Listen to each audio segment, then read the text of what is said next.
Hey guys, welcome back to the channel. So today we're going to talk about something we haven't really touched on yet here, and that is my kiln drying process.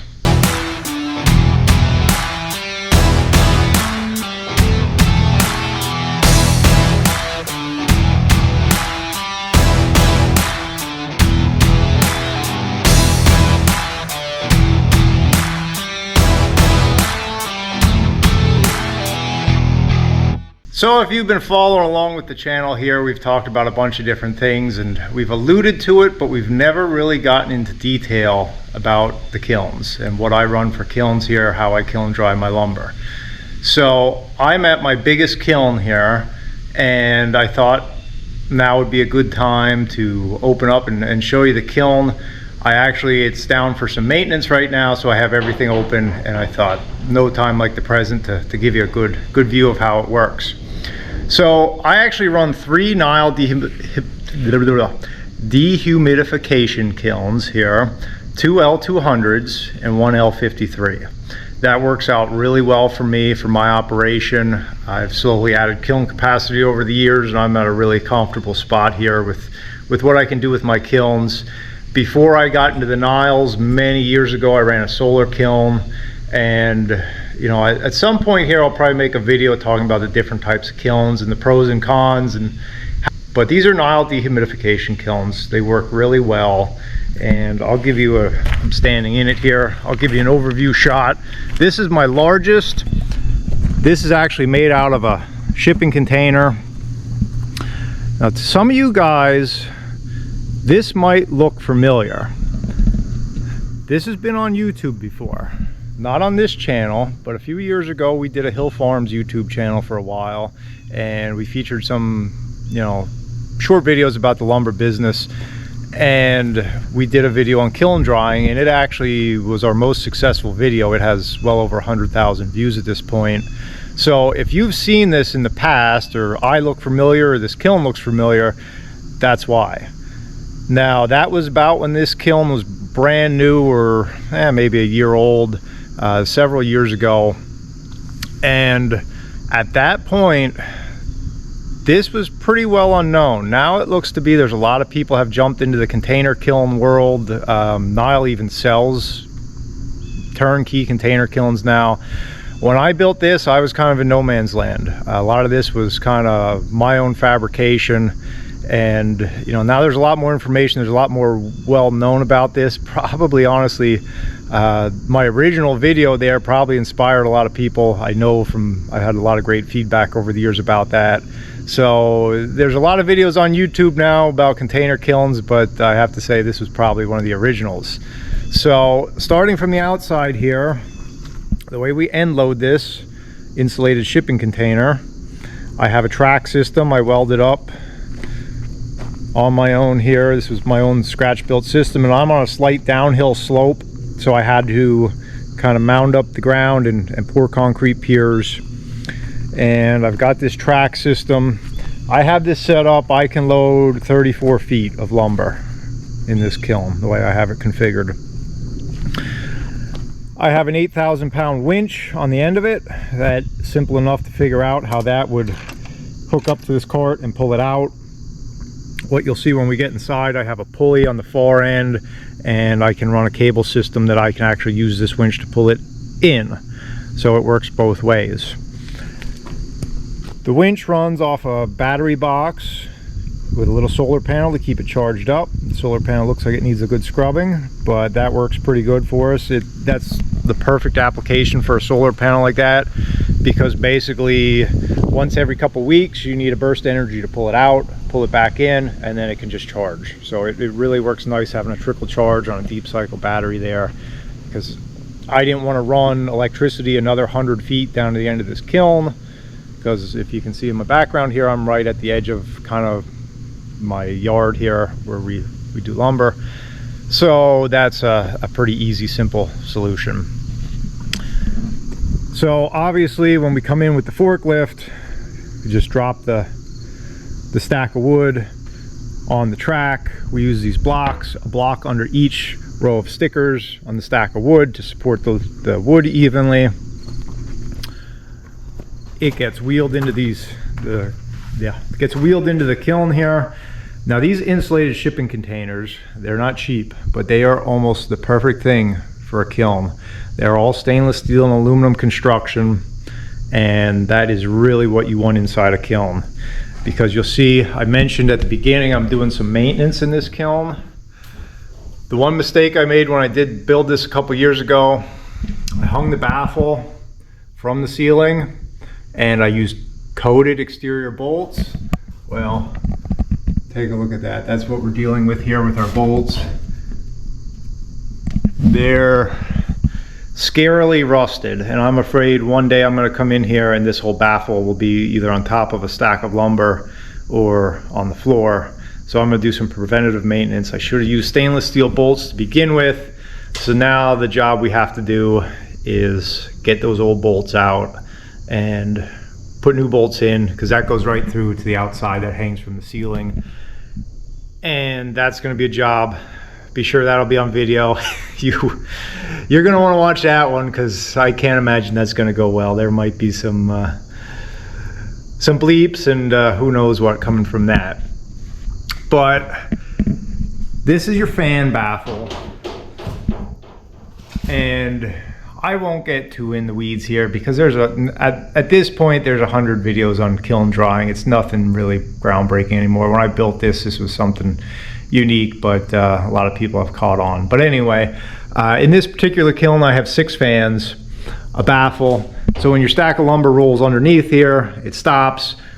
I'm using tarp baffles on this kiln. They work really well. I have plywood baffles on my other 2 kilns. They work well also. I'm actually kind of fond of this tarp because you can kind of flex it and work it into the stack if you have weird lengths on the top of your stack, and it actually works pretty well. So when it's not in use, I just use tarp straps, roll it up, tarp it so it's out of my way. So obviously then what happens is the air flows around and through your stickered lumber in a circular pattern.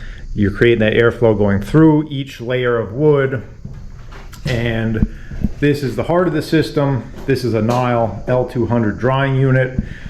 Essentially this is just a big dehumidifier like you'd run in your basement or in your house. So it sucks the air in, it circulates air. It's got a heater in there to bring it up to temperature. Once this unit comes up to temperature and the compressor starts working, the compressor generates heat, and typically your heater won't really run much at that point. It'll just be the heat generated by the compressor carries it. And that's another point I'll bring up right now. This is a section I cut out of the wall of this when I put in my over temperature dampers fan. You can see this is what this entire kiln is made with. It's about 3.5 inches of solid foam. And I'll tell you what, I have built 3 kilns. 2 are stick built, 1 is a container. The container is my last one I built. Had I known, all 3 of them would be container kilns. We'll take a little walk out here. I'll show you one of the other kilns. You just cannot build something as tight as these shipping containers are. This is my biggest kiln, and it is by far my most efficient, just because it seals so tight. The doors seal so tight, you just can't beat it. In the dead of winter, that kiln runs more efficient than my other 2.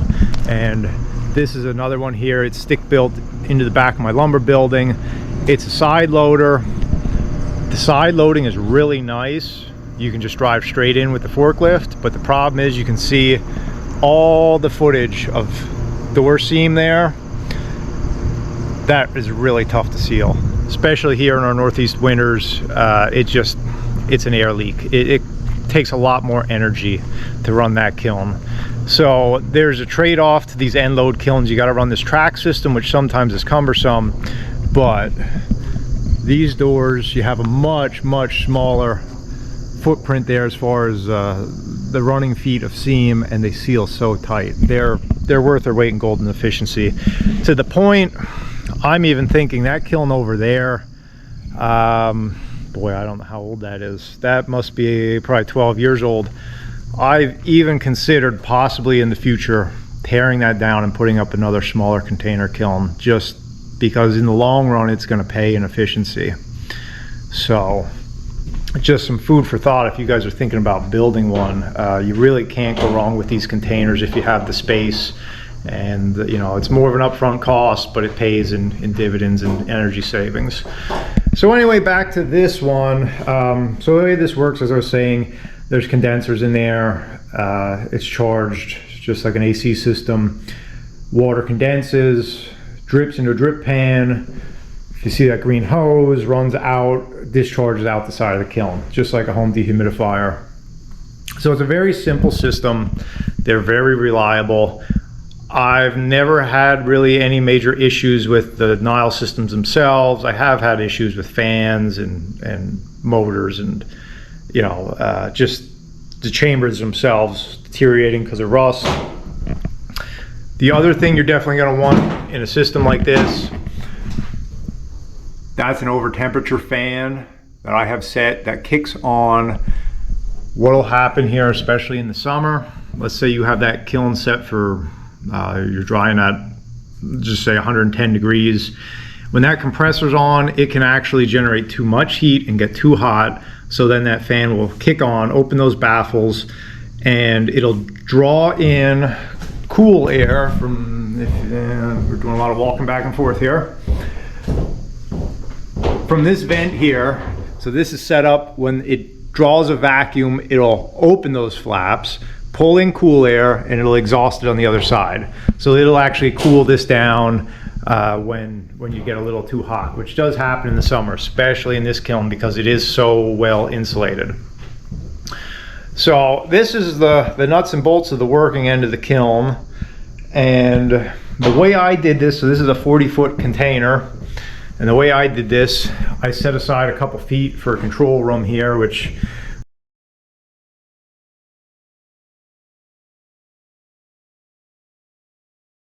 well, I'm sure you guys can relate to this. When you have some open space, you fill it up with some stuff. There's an old trailer tire and some logging cable, and you know, you tend to find a way to stick stuff in any corner you can. You know, when you're in this type of business, you always have stuff to store, and wherever there's a free square foot, you fill it with stuff.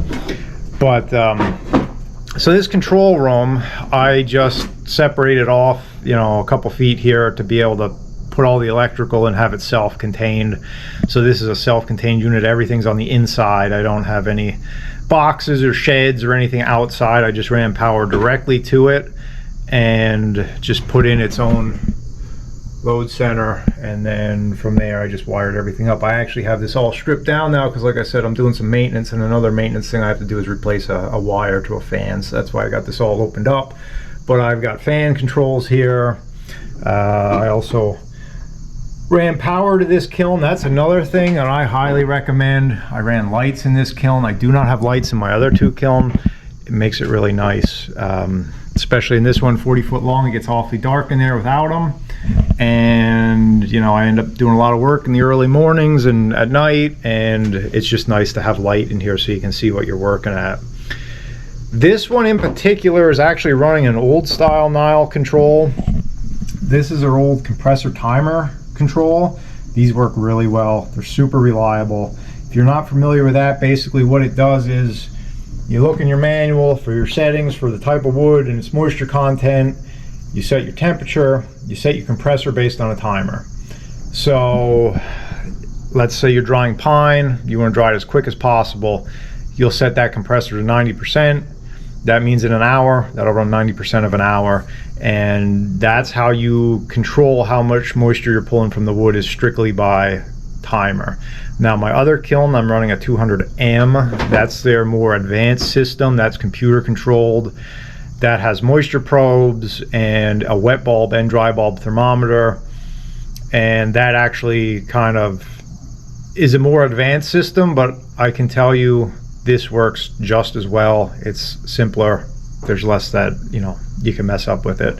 So this is their older system. I believe it's still available. Last I looked, it's a cheaper option. I do like the L200M that has the moisture probes built in, that I can look and measure moisture readings throughout the kiln without having to go into the kiln. But you know, there's something to be said about the tried and true stuff too. So these work really well, and I really have no complaints. I'm a big fan of Nyle, And like I said, I'll do a video here at some point about why I choose Nyle, why I think they're the best fit for my operation over some of the others. When I put these Nyle kilns in, I honest to God don't even know if some of the vacuum kilns companies out there like iDry is a big name in vacuum kilns right now. I don't know. I'm sure they were probably in business, but they weren't very popular. They've really grown in popularity in the last few years. Those are excellent systems. For me, I think Nyle's a better fit, and I'll explain that to you guys here in a future video. Oh, there's one more thing I wanted to show you here, this pulley system. I have this pulley on here with the cable. That's my return pulley. So obviously I just feed that underneath the cart and run the winch, and it'll pull this back in. Here's a closer look at my cart track. It's angle on edge. I welded in cross members, and then I just wedged a piece of channel stock underneath there and just wedged it to this framework that's in the kiln already. So this is wedged in. You need to be pretty robust here with your setup, because you're talking about a lot of weight you're putting on these kiln tracks. You know, if I get 4,000 feet in here, you can do some math on hardwood. That's a lot of weight going in and out of this thing. So everything kind of has to be built to support that. So, and the other thing, these are V-groove wheels. This is the way you want to do it for a track system. That is definitely the best way to build a track that'll be reliable and stay straight and run good for you. When I was first starting out, I tried a system like this with regular flat steel wheels, and I had this angle turned upwards, kind of like a bumper system, and I thought that would work good. That was a nightmare. It would get jammed up and pinched and bind, and running them on top of the V, turning your angle iron upside down works much better. So that's 3-inch angle, 1/4 inch thick. So that's about it. That's probably all I have for this. If you guys have any questions, you know, feel free. If you want to look up my original video of, I believe it was titled something like "What is a lumber kiln and how does it work?" or something like that. It's under the Hill Farms YouTube page. We don't really do anything with that page anymore. It's not active, but I don't get any credit, unfortunately, if you go watch that one. But if you want to see a younger version of me explaining this, you can go check that out from a couple years ago. But anyway, we're going to have a lot more about the kilns and my take on kiln drying. At this point in my career, I've dried many hundreds of thousands of board feet of lumber through these 3 Nyles, and well, I actually retired one and replaced it. So I've had 4 Nyles, and like I said, I did some solar kilns the first couple of years. So I have quite a bit of drying experience, quite a bit I can share with you guys on that. So, you know, like and subscribe if you want to stick around and catch more of that coming up. Otherwise, I'll catch you guys later. See ya.